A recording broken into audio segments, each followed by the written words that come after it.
Monsieur Volodymyr Zelensky est en train de pleurer. Pleurer parce que il constate l'avancée spectaculaire des Russes au front.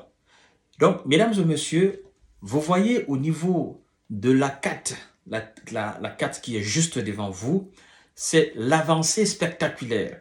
Les coins que la Russie a libérés dans ces 2 derniers jours-là, c'est ce qui donne des maux de tête. Et d'ailleurs, vous savez, il y a un langage utilisé par les Russes qui doit vous interpeller. Et vous devez vous poser la question, parce que la Russie parle de libérer. La Russie ne parle pas de conquête. C'est comme si aujourd'hui, l'armée ukrainienne, en réalité, l'armée occidentale, hein, c'est comme si c'est elle qui occupait des territoires russes.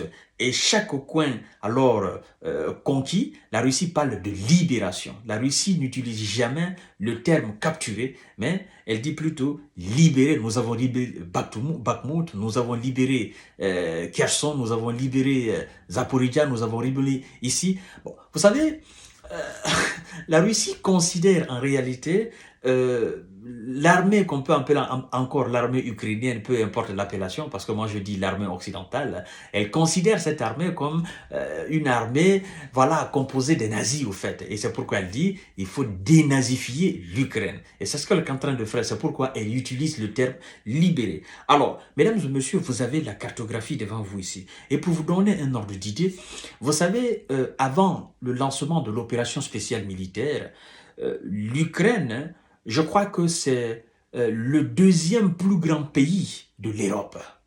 Vous comprenez? Le deuxième plus grand pays de l'Europe, avec une superficie allant chercher jusqu'à dans les 603 777 km². Vous comprenez? C'est un très grand pays. Alors, euh, quand la Russie a entamé son opération spéciale, et jusqu'en 2022, jusqu'en 2023, on disait que la Russie occupe 20% du territoire ukrainien. Et aujourd'hui, on parle de 21%. Je crois que avant la fin de cette année, on va parler de 22, 23, 24, 25% du territoire, n'est-ce pas, ukrainien. Alors, 20% ou 21%, ça va chercher dans les 126 000 ou 127 700 et quelques kilomètres carrés que la Russie a récupéré. Ça, c'était juste avant fin 2023. Maintenant, les nouvelles localités, vous savez, vous avez la carte devant vous ici, dans ces 2 derniers jours-là, et la Russie a récupéré la localité qu'on appelle Nova Bakhmut Tivka. Et puis, il y a la localité aussi d'Advika qui a été libérée en février 2024. Il y a aussi la localité de Berdichi, vous voyez juste devant vous sur la carte Berdichi. Il y a aussi la localité de Semenivka. Il y a aussi la localité de Ocheredine qui a été libérée. Et l'on nous apprend que la cible principale dorénavant de la Russie, vous voyez sur la carte là, on nous dit tout simplement que c'est Pokrovsk. Pokrovsk qui se situe à une quarantaine de kilomètres naturellement de Ojeredine. Et vous savez, cette ville, on nous dit que cette ville, elle est peuplée d'une soixantaine mille ou 70 000 d'habitants. Donc actuellement, c'est-à-dire les objectifs des Russes évoluent de jour en jour, au fait. Vous comprenez? Les objectifs des Russes évoluent de jour en jour. Et M. Zelensky qui constate que l'annonce, n'est-ce pas, des 61 milliards de dollars, ça a été validé, ça a été promulgué, mais jusqu'à présent, il n'a pas encore reçu grand chose. Donc, il demande, il était même aujourd'hui, je crois bien, avec le secrétaire général de l'OTAN, M. Jens Stoltenberg, qui a dit que il faut que la Russie sache qu'elle ne peut pas gagner sur le terrain. Moi, ça me fait rire parce que ça se limite là. Et donc, Zelensky est dans tous ses états.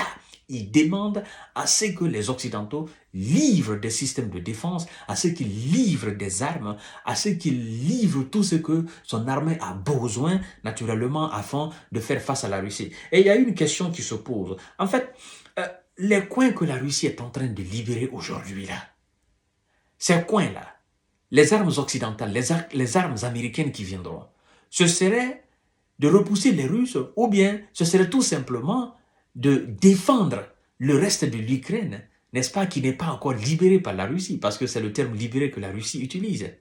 Moi, je pense que M. Zelensky, tout simplement, il n'aura que ses yeux pour pleurer. Parce que la Russie ne va pas s'arrêter. Actuellement, elle est en position de force. C'est-à-dire, depuis le début de cette opération, la Russie n'a jamais été en position de force qu'aujourd'hui. Elle est sans limite, elle est sans arrêt. Et la panique s'est emparée même du peuple ukrainien. La panique s'est emparée de l'armée ukrainienne. La panique s'est emparée des responsables même, des ministres ukrainiens. Et ils ne s'en cachent même pas pour le dire. Parce qu'ils voient actuellement que la Russie est en train de triompher sur le terrain. Et les Américains eux-mêmes sont débordés. Les Européens eux-mêmes sont débordés. Ils ne savent pas quoi faire. Vous comprenez, mesdames et messieurs? Vous-même, vous voyez sur la carte, c'est pourquoi j'ai tiré cette carte pour vous faire voir. Vous comprenez? Alors, aujourd'hui, M. Zelensky, vous savez qu'il y a eu, j'ai même pas voulu parler de ça, mais il y a eu une frappe aujourd'hui à Odessa. Odessa, vous savez qu'il y a un grand port là-bas d'exportation des céréales ukrainiens. Et je peux dire quand même qu'il y a eu des pertes en vie humaine. Ça me fait énormément parce que j'ai tellement parlé de ça. À chaque fois qu'il y a des frappes, on dit non, il y a des mômes, il y a des femmes, il y a des vieilles personnes qui ont perdu la vie, machin. Ça m'attriste. Au fait, ces nouvelles, ça m'attriste beaucoup. Mais la guerre, elle est toujours sale. Quoi qu'on fasse, c'est la guerre. La guerre, elle est toujours sale, mesdames et messieurs. La guerre, elle est sale. Et je vous ai dit la fois dernière, si vous vous souvenez très bien.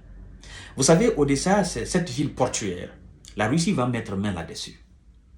Et l'objectif, mettre main là-dessus, couper complètement le port. N'est-ce pas? Non seulement des Ukrainiens, mais aussi des Américains. Parce qu'à travers ce port-là, il y a bon nombre de choses qui entrent. Mais si la Russie met la main sur cette ville portuaire, mais c'est fini pour l'Ukraine. Il faudra maintenant passer, n'est-ce pas, tous les équipements militaires par la Pologne. Et ça, c'est très très difficile. Vous voyez, mesdames et messieurs, il y a eu une frappe aujourd'hui sur la ville et je ne peux pas vous dire exactement le nombre de personnes qui ont changé de monde. Vous voyez? Et les Occidentaux se sont mis encore à dénoncer cela, nous condamnons. Ça s'arrête là-bas. Ça s'arrête aux condamnations et ça ne change absolument rien dans la logique des Russes. Et chaque jour qui passe, la Russie ne fait qu'avancer. Elle ne fait que sortir de nouvelles stratégies d'avancement. Vous voyez, mesdames et messieurs, hein? Il n'y a plus de soldats. Il n'y a rien en face. Qui est-ce qui va résister? Les défenses elles sont en train de tomber, les positions sont en train de tomber une à une. Même quand vous suivez aujourd'hui les invités sur les plateaux de télévision de BFM TV, de LCI, eux-mêmes, ils sont fatigués de mentir. Ils ont tellement menti qu'ils, dans ces 2 jours-là, c'est-à-dire, ils sont obligés de parler de la réalité au fait. Vous voyez? Quand moi je les suis, ça me fait rire. Je dis, mais vous êtes en train de revenir à la raison. Tout ce que nous avons dit depuis le début, c'est ce que vous êtes en train de vivre là. Ils vont manipuler les informations, mais ils ne peuvent pas, parce que la réalité s'impose, au fait. Et la réalité est que c'est les Russes qui sont en train d'avancer. Et d'ailleurs, ce qui me fait rire, c'est que le ministre de la Défense russe, M. Sergei Shoigu, lui, il a donné la superficie, depuis le début de l'année 2024 jusqu'au mois d'avril, la superficie du territoire ukrainien qui a été libéré par la Russie. Lui, il a donné un chiffre. Les États-Unis ont donné un autre chiffre qui dépasse, n'est-ce pas, ce que le ministre de la Défense russe a donné. Ça me fait rire, parce que le ministre de la Défense a parlé de 403 km² qui a été libéré par l'armée russe. C'est-à-dire, plus les 20%, ils ont libéré 403 km². Mais les Américains disent que les Russes ont conquis 500 km² du territoire ukrainien, plus les 21 pour les 20%. Vous voyez, eux-mêmes. Et puis, ils se mettent à dire, la Russie est en train de grignoter. Mais c'est dans ces grignotages-là qu'ils sont parvenus à libérer 500 km². On dit souvent que c'est petit à petit que l'oiseau fait son nid. Et voilà ce qui se passe. L'Ukraine ne grignote pas, c'est la Russie qui grignote. Chaque jour, grignoter, chaque jour, grignoter, chaque jour. Je vous ai dit, 1 cm² de plus, ça fait 1 cm carré de trop. Et c'est ce que vous ne comprenez pas. Après, ils nous disent, non, l'Ukraine a libéré cette position pour des replis tactiques. Moi, ça me fait rire. Hein? Vous êtes dans votre propre pays. D'accord? C'est vous qui repliez. Et puis, vous nous parlez de replis tactiques. Mais avancez. Votre objectif, c'est de combattre ceux que vous appelez des ennemis. Votre objectif, c'est de les chasser, c'est de les pousser jusqu'à dans leur pays, comme vous les appelez. Votre objectif n'est pas de replier, n'est pas de reculer, n'est pas de nous parler de repli tactique. Vous êtes dans votre propre pays et vous êtes soutenu par plus de 40 pays. Pas des moindres, des pays puissants, qui ont des moyens, qui ont de l'argent, de l'économie. Et jusqu'à présent, vous ne parvenez pas à libérer. Ça fait combien d'années? Ça fait combien d'années? Ça doit donner à réfléchir à M. Zelensky et à ses collègues. Mais il ne comprend pas. Parce que si, normalement, les États-Unis voulaient que l'Ukraine gagne, ils allaient envoyer des soldats américains sur le terrain. Ils allaient envoyer des véritables moyens américains sur le terrain.